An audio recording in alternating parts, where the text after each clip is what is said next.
अब मुझे नहीं पता कि आयशा के घर वाले हमें क्यों अलग करना चाहते थे, लेकिन आयशा के बिना जीने के बारे में मैं सोच भी नहीं सकता।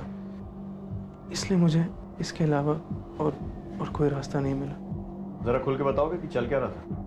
मैं आयशा से बेहद मोहब्बत करता हूँ सर, और ये बात उसके घर वाले अच्छे से जानते हैं। उन्हें पता है कि मैं उसे कभी कोई तकलीफ नहीं पहुंचा सकता, इसलिए उन्होंने आयशा का इस्तेमाल करके मुझ पर दबाव डाला। फिर उस दिन मत मारिए मेरी आयशा को, आपको खुदा का वास्ता है। आप जो बोलेंगे मैं वैसा करूंगा, जो मांगेंगे वो दूंगा, लेकिन मेरी आयशा पे ऐसा जुल्म ना कीजिए प्लीज। तू हामी भर क्या आयशा को तलाक देगा? जब तलाक नहीं दिया ना तो ऐसे ही मार मार के इसकी जान निकाल दूंगा, बता देता हूँ। समझे? आयशा! उसकी चीखें सुन के जान सूखी जा रही थी मेरी सर, और बर्दाश्त नहीं कर पा रहा था मैं, उसे और तकलीफ ना हो, इसलिए मैंने उसे तलाक दे दिया। आपको अल्लाह का वास्ता, प्लीज मुझे मेरी आयशा वापस दिला दीजिए, प्लीज। बड़ी अजीब केस है सर, कभी ससुर दामाद पर इल्जाम लगा रहा है तो कभी दामाद ससुर पर, और इतना कुछ हो जाने के बावजूद भी हमें ये नहीं पता चल रहा है कि असली में मामला क्या है। एक बात तो पक्की है भोसले कि ये ससुर और दामाद दोनों हमसे कुछ ना कुछ जरूर छिपा रहे हैं। लेकिन सर जब हमने पिछली मरतबा उससे पूछताछ की थी तो उसने हमें कुछ नहीं बताया था। अपनी चोटों की वजह भी उसने सीढ़ियों से गिरना बताया था। लेकिन अब हालात अलग हैं भोसले, अब उसके पति ने जान देने की कोशिश की है, हो सकता है वो भी कुछ अलग बोले।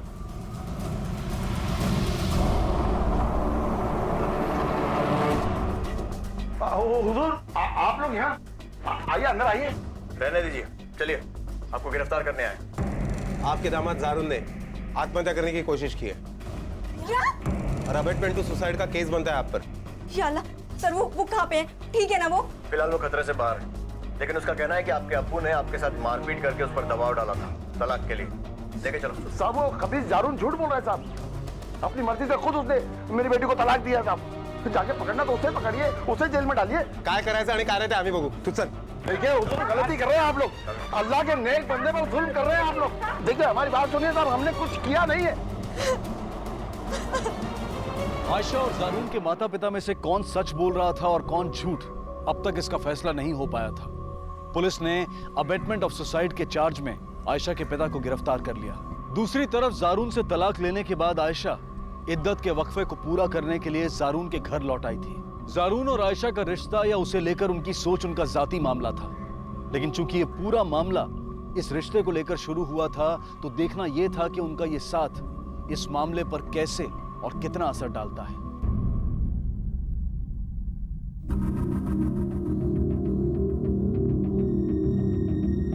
आपने पुलिस से अब्बू की शिकायत क्यों की?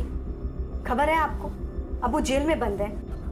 भाभी जान, इसको ऐसा करने के लिए मैंने ही कहा था। हालत देख रहे हैं आप इसकी, क्या हाल बना लिया है। और भाभी जान, जो हुआ अच्छा ही हुआ, कम से कम आपकी जिंदगी में खुराफात तो नहीं करेंगे। देखिए अल्ताफ भाई, ये हमारा जाती मामला है, प्लीज इसमें दखल अंदाजी मत कीजिए। आयशा, एक मिनट,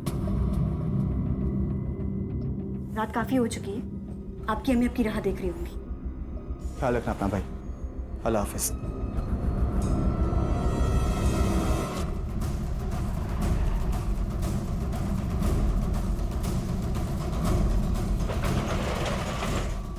अरे सुनो, यहाँ नाम क्या है तुम्हारा? अली नाम है साहब मेरा, जारून भाई के इधर काम करता हूँ मैं। अच्छा, सुना है पिछले कुछ दिनों से जारून भाई का धंधा कुछ मंदा चल रहा है। हाँ साहब, धंधा काफी मंदा है साहब। कुछ दिन पहले एक गाड़ी चोरी हो गई, फिर उसके बाद एक गाड़ी का जोरदार एक्सीडेंट हो गया, और अभी कुछ दिन पहले ही ऑफिस में चोरी भी हुई है साहब। अच्छा, जारून भाई का कोई अच्छा दोस्त या कोई दुश्मन तुम्हारी नजर में? दुश्मन का तो पता नहीं साहब, पर हाँ अल्ताफ भाई उनके काफी करीबी हैं और यहीं साथ में काम भी करते हैं। और हाँ साहब, जारून भाई उनको अपने भाई जैसा ही मानते हैं साहब। आपने अल्ताफ के कहने पर खुदकुशी करने का नाटक किया? नाटक नहीं था ये, सच में मरना चाहता था मैं, और पुलिस के आने से पहले अल्ताफ मेरे पास आया था और उसी ने मुझे ये आइडिया दिया था, जो कि काम करके अब हमें कोई अलग नहीं कर सकता। आयशा, हम हमेशा साथ रहेंगे, क्योंकि मैं आपसे मोहब्बत करती हूँ और अपने घर वालों से भी बहुत मोहब्बत करती हूँ। इसीलिए इतना जुल्म सहने के बाद भी हमने अपना मुंह नहीं खोला। मुझे यकीन है एक दिन वक्त आएगा और वो समझ जाएंगे। तू बहुत अच्छी है आयशा, लेकिन तेरे घर वाले बिल्कुल भी नेक नहीं है। वो हमें बिल्कुल भी सुकून से जीने नहीं देंगे। मेरी बात सुन, अल्ताफ के पास एक और आइडिया है। आइडिया? हाँ, हर एक शख्स से बात की, सभी को यही लगता है कि जरूर के सबसे करीबी कोई ऐसा है जो उसके साथ छुपकर दुश्मनी निभा रहा है। क्या लगता है तुम्हें, कौन हो सकता है वो करीबी? तो कोई दोस्त भी हो सकता है और कोई दुश्मन भी। अगर दुश्मन के बारे में बात की जाए तो आयशा का परिवार, जिन्हें जरूर को तकलीफ पहुंचा के खुशी मिलेगी। दोस्त के बारे में बात की जाए तो एक ही ऐसा शख्स है जो जरूर के सबसे करीबी भी था और उसका एम्प्लॉय भी, और वो है अल्ताफ। इस जरून से पूछताछ करो। इसके दोस्तों और दुश्मनों को पहचानने से पहले इसे जानना बहुत जरूरी है। Okay sir.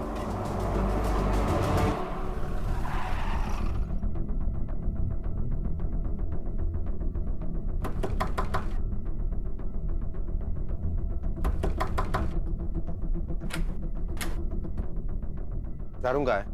तो जारून तो कल से घर पर नहीं आए। कहाँ गया?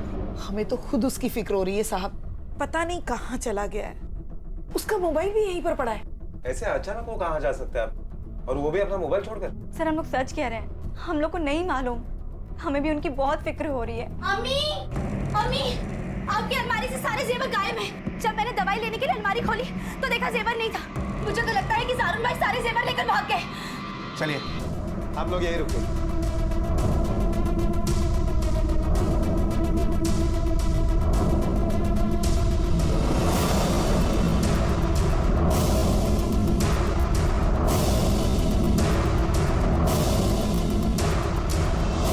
अपने घर से जेवर चोरी करके जारून रातों रात गायब हो चुका था।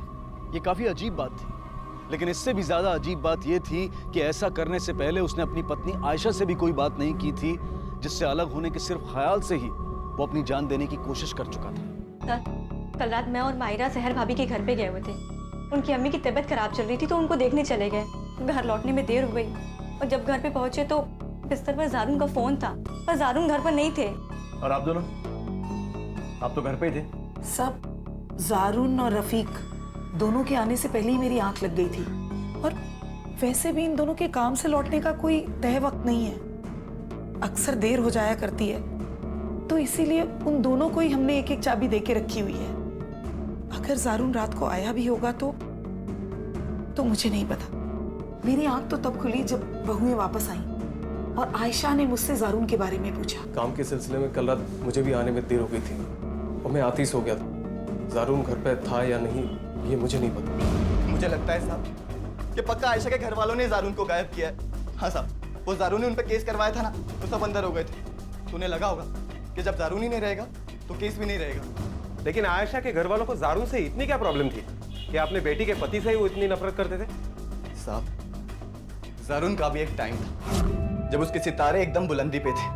तब साहब आयशा के घर वालों की बहुत मदद करता था। आयशा के घर वालों को लगा था कि आयशा की छोटी बहनों का निकाह भी जारून ही करवाएगा, और जारून को भी इससे कोई मनाही नहीं थी साहब। वो तो पूरी जिम्मेदारी उठाने को तैयार था। बेचारे की किस्मत ने अचानक पलटा खाया, धंधे में भी नुकसान होने लगा, मार्केट से भी बहुत कर्जा हो गया था। और कहते हैं ना साहब कि जब बुरा वक्त आता है तो ही अपनों का पता चलता है, और वही हुआ। आयशा के घर वालों को लगा कि जारून उनके अब किसी काम का नहीं बचा, और बस साहब उन्होंने उससे आंखें फेरना शुरू कर दिया। तुम तो जारून के दोस्त हो ना, फिर उसके ससुराल वालों के बारे में तुम इतना कैसे जानते हो? साहब एक दिन मैं आयशा के अब्बू से मिलने गया था। जारून ने भेजा था मुझे किसी काम से, तब आयशा के अब्बू ने मुझसे कहा था। देखो मियां, तुम हमें लालची समझोगे, लेकिन हमने अपनी बेटी का निकाह जरून से किस लिए करवाया था? ताकि हमारी बाकी के दोनों बेटियों का निकाह वो करवा सके। और उसका कारोबार है जो चलता ही नहीं है, तो निकाह कहाँ से करवाएगा?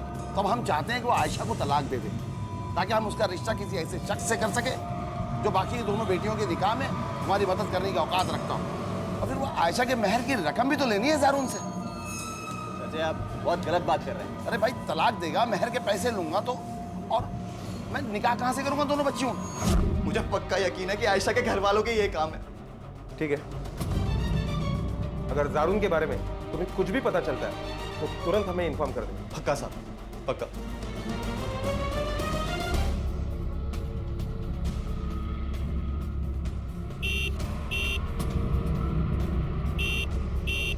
भावसार, तर गाडी थांबवा साईडला। हाँ अली। सलाम साहब। साहब आपको एक बात बतानी थी साहब। हाँ बोलो। जिस रात जारून भाई गायब हुए थे उसी दिन वो सुबह आए थे ऑफिस, और ऑफिस आते ही उन्होंने हिसाब किताब की फाइल देखी। देखते ही उनका दिमाग खराब हो गया, कुछ तो गड़बड़ है साहब। और जैसे ही मुझे पता चला जारून भाई गायब हो गए, मैंने वो फाइल उठा ली साहब। ये देखिए साहब, घपला हुआ है साहब कुछ। अब देखो,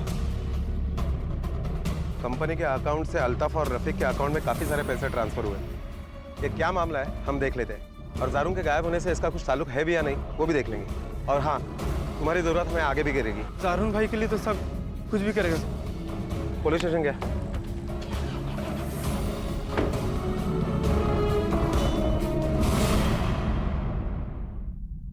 अब तक कितने का घपला किया है जारून की कंपनी के साथ? घपला? ये सब क्या बोल रहे हैं साहब? मैंने कोई घपला नहीं किया साहब। मैं और जुरून तो बचपन के दोस्त हैं साहब, बचपन के। एक दूसरे को सगे भाई से भी बढ़कर मानते हैं। और साहब वहां जाकर आप किसी से भी पूछ लो, मेरी वफादारी पर आज तक किसी ने एक उंगली भी उठाई हो तो। अच्छा, वो जो लाखों का ट्रांजैक्शन कंपनी के अकाउंट से तेरे अकाउंट में हुआ है, उसकी क्या सफाई है? साहब वो तो कुछ जरूर नहीं मुझे दिए थे। हाँ साहब, असल में मेरी अम्मी बीच में सख्त बीमार पड़ गई थी तब। अगर डॉक्टर ने कहा है कि खाला का ऑपरेशन करना है तो करना है ना भाई। देख तू फिक्र मत कर, मैं हूं ना तेरे साथ, मैं तुझे पैसे दूंगा। आपको मेरे बारे में जो सोचना है वो सोचो, चाहे तो मेरी पूरी खोज खबर निकलवा लो। लेकिन साहब एक बात मैं पूरे दावे से कह सकता हूँ, जब सच्चाई सामने आएगी ना तब आप देखना, असली गुनहगार ना साहब उस आयशा के घर वाले ही निकलेंगे।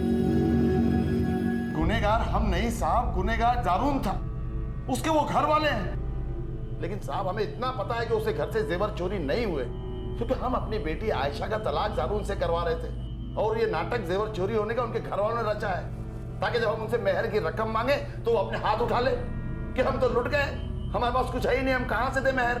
लेकिन तुम्हारी बेटी आयशा, वो तो अभी भी उसी घर में। देखने से तो लगता है कि जारून ने जो कहा था वो सच है, कि वो लोग तलाक नहीं चाहते थे, बल्कि तुम लोग जबरदस्ती उनको अलग करना चाहते थे। नहीं नहीं साहब, ये झूठ है, ऐसा कुछ भी नहीं था, हमने तो कभी सोचा ही नहीं ऐसा।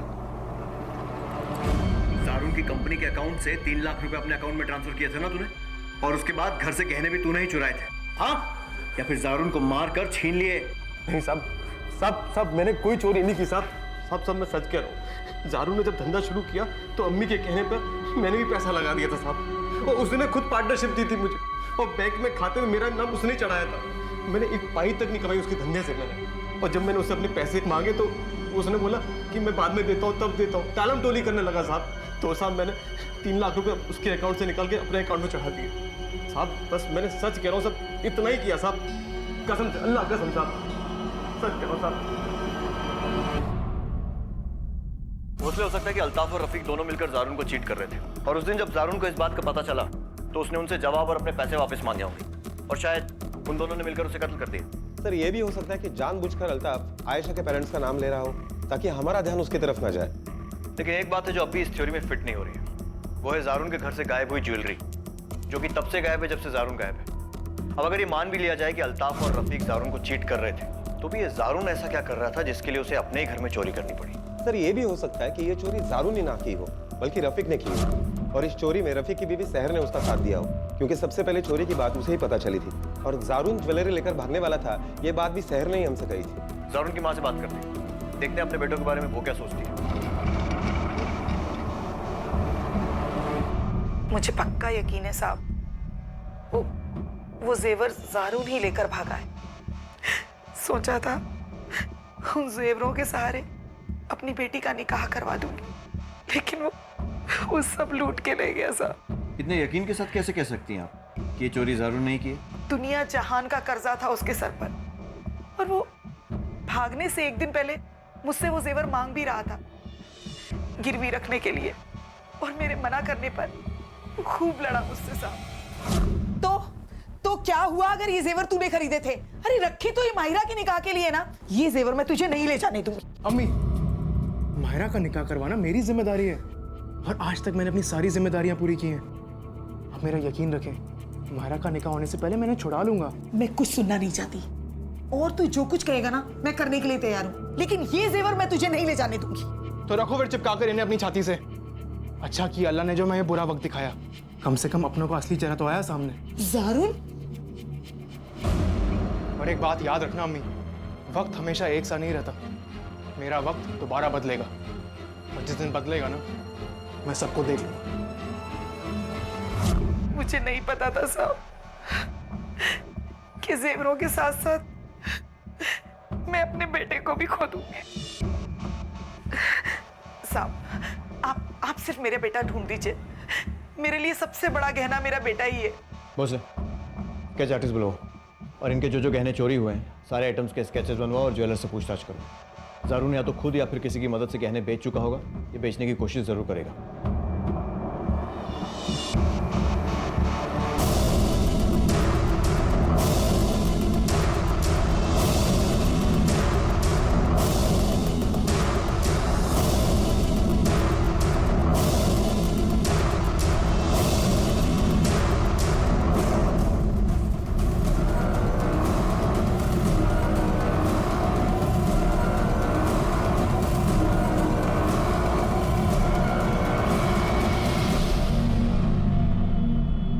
आयशा, अबू, आप यहाँ? ज़ारून के जाने के बाद अब तेरे पास कोई बहाना नहीं रहा यहाँ रहने का, इसलिए हमेशा के लिए तुझे अपने साथ ले जाने आया हूँ। अबू, ज़ारून सिर्फ लापता हुए हैं, मरे नहीं हैं। और आप इतने यकीन से कैसे कह सकते कि वो मर चुके हैं? कहीं आपने तो ज़ारून का कत्ल नहीं करवाया? आयशा, अपने बाप को कातिल कहती है बदसार? हाँ, क्योंकि अगर आप अपनी बेटी के साथ ये सब कर सकते हैं, तो अपने मकसद को पूरा करने के लिए आप ज़ारून का कत्ल भी करवा सकते हैं। क्या बात है, आज से पहले अपने परिवार के खिलाफ चूक तक नहीं की, और आज इतना बड़ा हंगामा, वो भी सड़क पर। मुझे तो लगता है ये इन सबकी मिलीभगत है। सर मुझे तो ये पूरा मामला गड़बड़ लग रहा है। पहले तो आयशा का बाप ज़ारून के खिलाफ कंप्लेंट करता है, बाद में पता चलता है कि ज़ारून के ऑफिस में पैसों का गफला चल रहा था। उसके बाद ज़ारून घर से गायब होता है और ज्वेलरी भी। सर पता ही नहीं चल रहा है ये चोरी का मामला है, डोमेस्टिक वायलेंस का है, फ्रॉड का है या मिसिंग का। इसलिए मुझे लगता है एक बड़े जुर्म के अलग अलग पहलू हैं, जिसमें चोरी भी शामिल है, डोमेस्टिक वायलेंस भी, फ्रॉड भी और किसी का गायब होना भी। और मुजरिम भी शायद कोई एक आदमी नहीं है, बल्कि अलग अलग लोग अपने मकसदों को पूरा करने के लिए चालें चल रहे हैं। सर आपको क्या लगता है या सगळ्यामध्ये ज़ारूनचा काय रोल असू शकतो? कुछ दावे के साथ कह नहीं सकते, हो सकता है कि वो मुजरिम हो या शायद विक्टिम भी। क्या ज्वेलरीचे स्केचेस काय झालं? सर मैंने वो स्केचेस एरिया के सारे ज्वेलर्स में सर्कुलेट कर दिए, लेकिन अब तक कुछ पता नहीं चला है। हेलो, नतीजे पर नहीं पहुंच सकते बॉस। पोस्टमार्टम रिपोर्ट आने दो, पता चल जाएगा।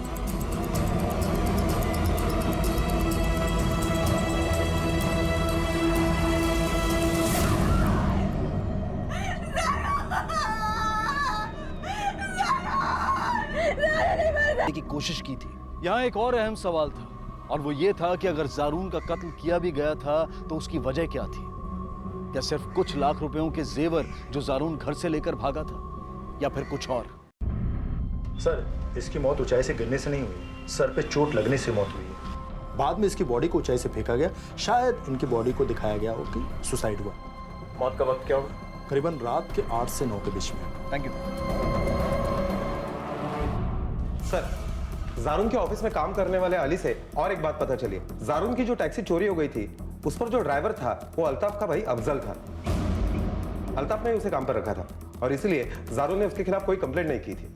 मतलब ज़ारून के बिजनेस में हो रहे लगातार नुकसान के पीछे अल्ताफ का हाथ हो सकता है?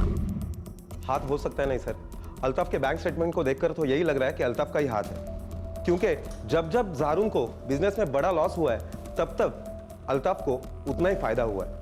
जब ज़ारून की टैक्सी चोरी हो गई थी उसके एक हफ्ते के बाद लगभग 3 लाख रुपए की एंट्री अल्ताफ के बैंक रिकॉर्ड में। ज़ारून के ऑफिस से 1.5 लाख रुपए चोरी हो गए थे, उसकी भी एंट्री अल्ताफ के इस बैंक अकाउंट में। सर ऐसी कई सारी एंट्रीज है जो ज़ारून के नुकसान से मैच हो रही है। मतलब ज़ारून को अल्ताफ की इस धोखाधड़ी का पता चल गया होगा, दोनों के बीच में झगड़ा हुआ होगा, और फिर अल्ताफ ने या तो उसे खुद मार दिया या फिर अपने उस मौसेरे भाई अफजल से मरवा दिया। अल्ताफ और उसके कजिन अफजल दोनों के फोन की लोकेशन ज़ारून के मर्डर और वक्त के साथ मैच करो और दोनों को ठग लो। Okay sir.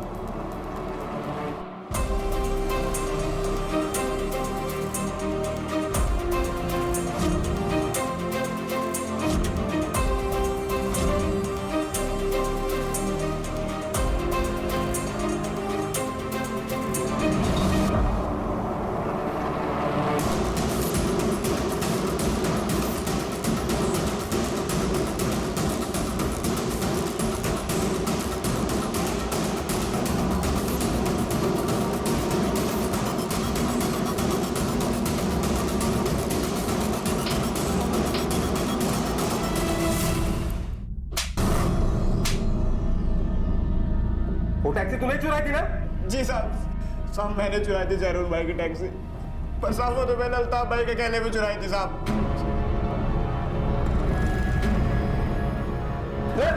साहब एक मिनट साहब, आपके पास कोई कंप्लेंट है क्या साहब?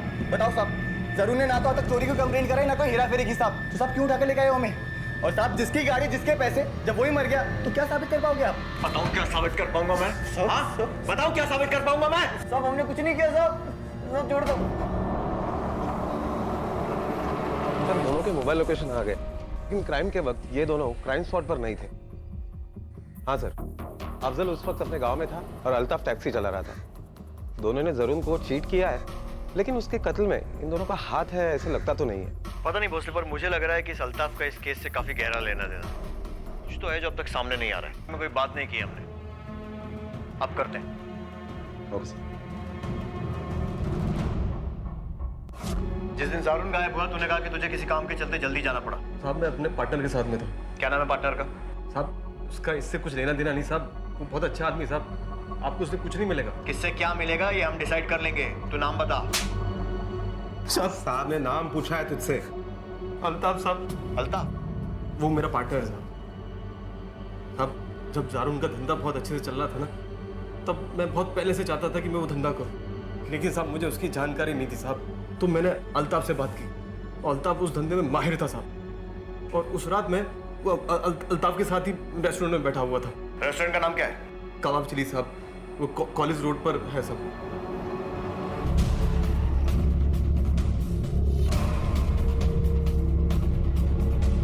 सीसीटीवी है यहाँ? नहीं साहब, सीसीटीवी तो नहीं है। इन दो लड़कों को जरा ठीक से देखो। इनका कहना है कि 16 तारीख की रात को 10 बजे तक ये आपके होटल में ही थे। होंगे तो भी बता नहीं सकता साहब, क्योंकि रेगुलर कस्टमर तो है नहीं। ये रेस्टोरेंट है साहब, यहाँ कितने लोग रोज आते जाते हैं, अब किस किस का हिसाब रखें। भोसले, मुझे लगता है कि जो रफीक की देर रात तक काम करने वाली बात है वो झूठी है। वो सिर्फ अपने और अल्ताफ के लिए एलिबाइज तैयार कर रहा है। सर श्योरिटी से कुछ भी कहा नहीं जा सकता, क्योंकि हमारे पास कुछ भी सबूत नहीं है। हाँ लेकिन पॉसिबिलिटी तो बनती है। फिर भी दोनों पर नजर रखो। अगर अल्ताफ ने जारून को मारा है तो उसका मोटिव क्या था, और अगर रफीक ने अपने भाई को मारा है तो क्यों? अगर मर्डर को पकड़ना है तो मर्डर का मोटिव जानना बहुत जरूरी है। सर एक इंटरेस्टिंग कड़ी मिली है। ये अल्ताफ के कॉल रिकॉर्ड से पता चलता है कि आयशा के बाप के बीच में और अल्ताफ के बीच में काफी सारे कॉल्स हुआ करते थे, और इन दोनों की बातचीत आज तक जारी है। जारून का दोस्त उसके ससुर से क्या बात करता होगा? सर अल्ताफ की शादी अब तक हुई नहीं है, कहीं ऐसा तो नहीं कि इस बातचीत का आयशा से कुछ लेना देना हो?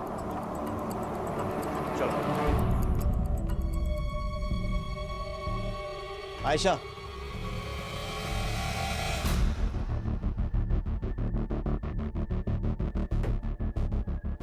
इस अल्ताफ के बारे में क्या राय है तुम्हारी? जारून बहुत मानते थे उसे, पर मुझे वो शख्स कभी पसंद नहीं आया। सर उसकी निगाहें बहुत खराब थी। जब भी वो हमारे आसपास हुआ करता था तो एक अजीब सी बेचैनी होती थी। कभी कुछ ऐसा हुआ जिससे तुम्हें लगा हो कि वो तुम में इंटरेस्टेड है? सर जब जारून ने पहली बार आत्महत्या करने की कोशिश की थी तो एक अजीब सी बात कही थी उन्होंने। देख, कुछ दिन में इद्दत का वक्फा पूरा हो जाएगा, फिर तेरे अब्बा तेरा निकाह किसी ना किसी से तो करवाएंगे ही करवाएंगे ना। तो मैंने सोचा कि अल्ताफ तुझसे निकाह कर लेगा। क्या? वो तुझसे कोई रिश्ता नहीं बनाएगा, हिफाजत करेगा तेरी। इससे बस मुझे थोड़ा वक्त मिल जाएगा अपने बिजनेस को संभालने के लिए, थोड़ा पैसा कमाने के लिए। और एक बार मैंने पैसा कमा लिया ना, उसके बाद तेरे अब्बा को भी हमारे रिश्ते से कोई तकलीफ नहीं होगी। फिर सब कुछ पहले जैसा ठीक हो जाएगा, हम दोबारा निकाह कर लेंगे। Thank you.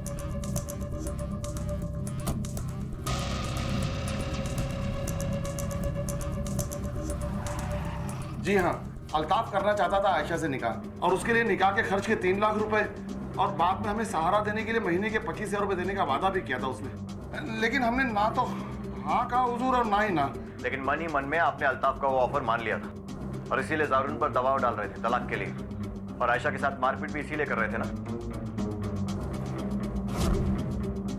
देखिए, जो भी बोलने वाले हैं सोच समझ कर बोलिए।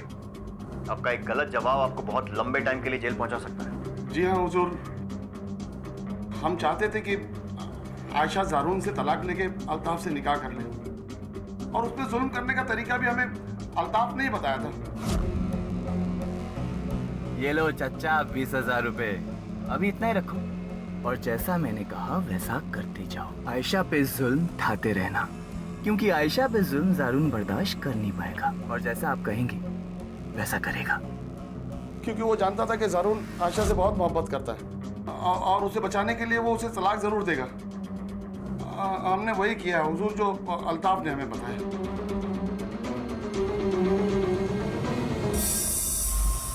बात क्या साहब? सर्च वारंट लेकर आए, तलाशी लो पूरे का। कोना कोना छान मारो।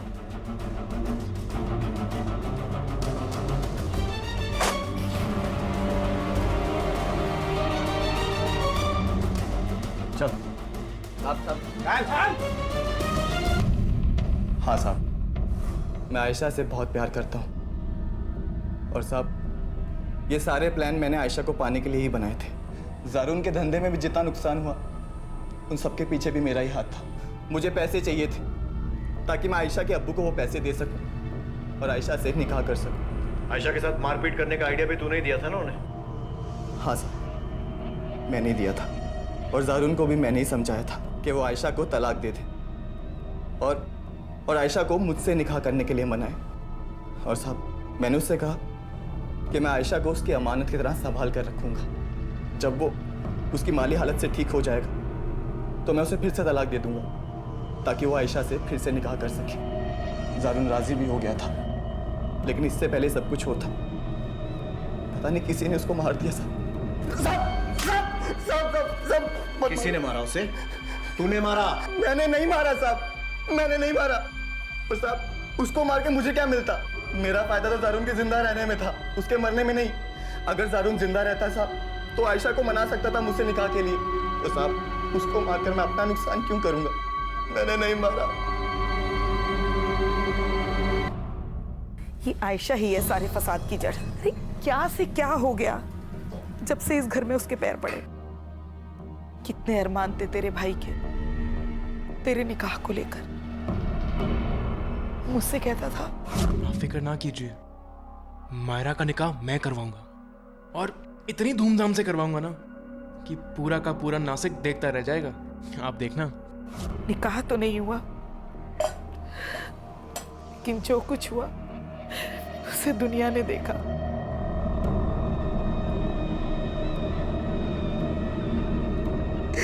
अम्मी, अम्मी मत रो। सर रफीक सच बोल रहा है। ज़ारून का मर्डर ना रफीक ने किया है ना ही अल्ताफ ने। ये देखिए सर, रेस्टोरेंट के सामने एक बैंक का एटीएम है जिसमें सीसीटीवी कैमरा है, और ये रहे उसके फुटेज। इस फुटेज में साफ साफ दिखाई दे रहा है कि ठीक 7:15 बजे रफीक और अल्ताफ दोनों जन रेस्टोरेंट में गए, और 9:15 बजे के करीब ये दोनों जन रेस्टोरेंट से बाहर आए। और पोस्टमार्टम रिपोर्ट के मुताबिक ज़ारून का मर्डर 8 और 9 बजे के बीच में हुआ। इसका मतलब है ज़ारून के मर्डर से इन दोनों का कोई ताल्लुक नहीं। तो इसलिए अगर रफीक और अल्ताफ रेस्टोरेंट में थे, अफजल अपने गांव में था और आयशा का बाप अपने घर पे था, तो फिर ये कत्ल किया किसने? वो गहने जो ज़ारून के घर से चोरी हुए थे, उसकी कोई खबर? अभी तक उसके बारे में कुछ पता नहीं चला। अजीब नहीं लगता भोसले? अगर ज़ारून ने वो गहने चुराए होते तो उसने बेच कर अपना कर्जा चुकाया होता, और अगर उसके कातिल ने उससे गहने छीने होते तो उसने भी मार्केट में बेचा होता, और अगर ऐसा होता तो हमें खबर लग जाती। लेकिन ऐसा हुआ नहीं है। इसके दो ही मतलब हो सकते हैं। क्या सर? पहला तो ये कि वो गहने किसी औरत ने चुराए जिसका मकसद उन्हें बेचना नहीं बल्कि इस्तेमाल करना है, और दूसरा अल्ताफ और उसके फुफेरे भाई ने गाड़ी की चोरी और पैसों की हेराफेरी का जुर्म कबूल किया, और पुलिस ने उन पर मुकदमा दर्ज करके उन्हें अदालत में पेश किया। ज़ारून के चले जाने के बाद आयशा ने ज़ारून के परिवार वालों से किसी भी तरह की मेहर लेने से इनकार कर दिया। ज़ारून के कत्ल की तहकीकात अब भी जारी थी। पुलिस लगातार उस इलाके के ज्वेलरी शॉप वालों से संपर्क बनाए हुए थी, क्योंकि उन्हें पूरा यकीन था कि ज़ारून के कत्ल का राज किसी न किसी रूप में उन जेवरों से जुड़ा है। इस बीच 2 महीनों का वक्त गुजर चुका था और पुलिस के हाथ अब तक कोई सफलता नहीं लगी थी। और फिर एक दिन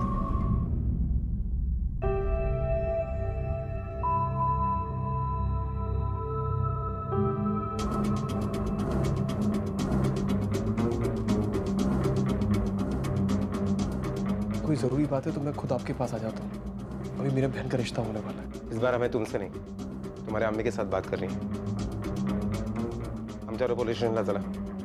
हो सकता है जेवर खो गए थे, उसी मामले में शायद बात करनी। मैं आती हूँ। आइए। बताइए तो सही मुझे आखिर बात क्या है। साहब साहब, मुझे यहाँ ऐसे क्यों बुलाया? बात क्या है? जेवर मिल गए क्या?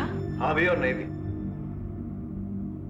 मैं कुछ समझी नहीं। आपके चोरी हुए जेवरों को हम पिछले 3 महीनों से ढूंढ रहे हैं, लेकिन कोई सुराग ही नहीं मिल रहा। फिर हमें लगा कि कहीं उन स्केचेस में कोई गड़बड़ तो नहीं है जो आपने हमारे स्केच आर्टिस्ट के साथ बैठकर बनवाए थे। तो वो स्केचेस लेकर हम उस सुनार के पास गए जिनसे जारून ने वो गहने बनवाए थे।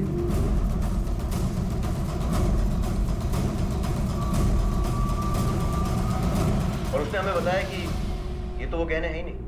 कंफर्म करने के लिए हमने आयशा को भी वहां बुलवा लिया और उसने भी यही बताया कि ये वो जेवर नहीं है।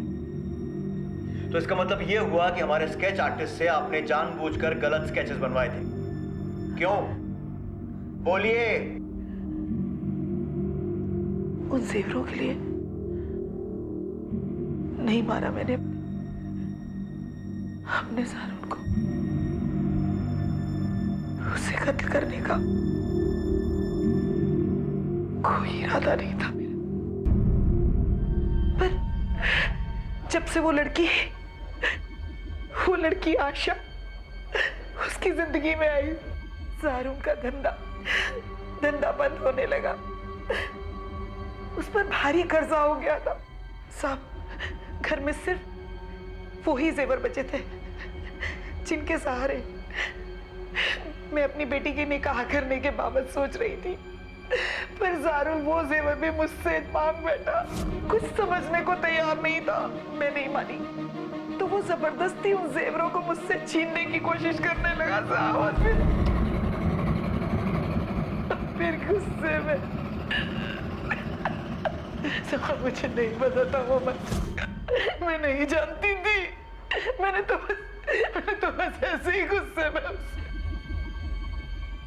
फिर क्या हुआ? मैं जैसे अपनी सुध बुध खो बैठी थी। मुझे होश तब आया जब रफीक लौट कर आया। अम्मी, अम्मी, क्या हुआ इसको? मैंने मार दिया अपने बच्चे को। आप बिल्कुल परेशान मत होइए, मैं सब संभाल लूंगा। रफीक ने मेरा हौसला बढ़ाया, कहा कि जो कुछ हुआ चाहता हूँ, पर उनको जेल जाते नहीं देख सकता था और ना ही मैं अपनी बहन माहिरा का निकाह में कोई परेशानी चाहता था। इसलिए मैंने अम्मी को सलाह दी कि जेवरों को छुपा दे और उसके बाद उसका इल्जाम जानू पर लगा दे। लेकिन जेवर तो तुम्हारे घर पर ही थे और वहीं रहने वाले थे, तो फिर ये चोरी का नाटक क्यों किया? आयशा का तलाक हो चुका था जारून से। इद्दत का वक्फा पूरा होने के बाद जब वो घर जाती तो मेहर की रकम हमें देनी पड़ती। हमारे पास तो पैसे थे नहीं, तो फिर जेवर देने पड़ते। इसलिए हमने जेवर छुपा दिए थे। इसे तकदीर का खेल कहें या त्रासदी कि जारून को इस दुनिया में लाने वाली उसकी माँ ही उसके अचानक इस दुनिया से चले जाने की वजह बन बैठी। जरा सोचिए, अगर वक्त रहते जारून ने अपने रिश्तों को परखा होता, जांचा होता और हर उस रिश्ते से उस शख्स से दूरी बना ली होती जो कि गलत था, तो क्या आज उसका ये अंजाम होता? हरगिज नहीं। इसी विचार के साथ अब मैं अनूप सोनी आपसे विदा लेता हूं। फिर मुलाकात होगी अगले एपिसोड में एक और चौंका देने वाले केस के साथ।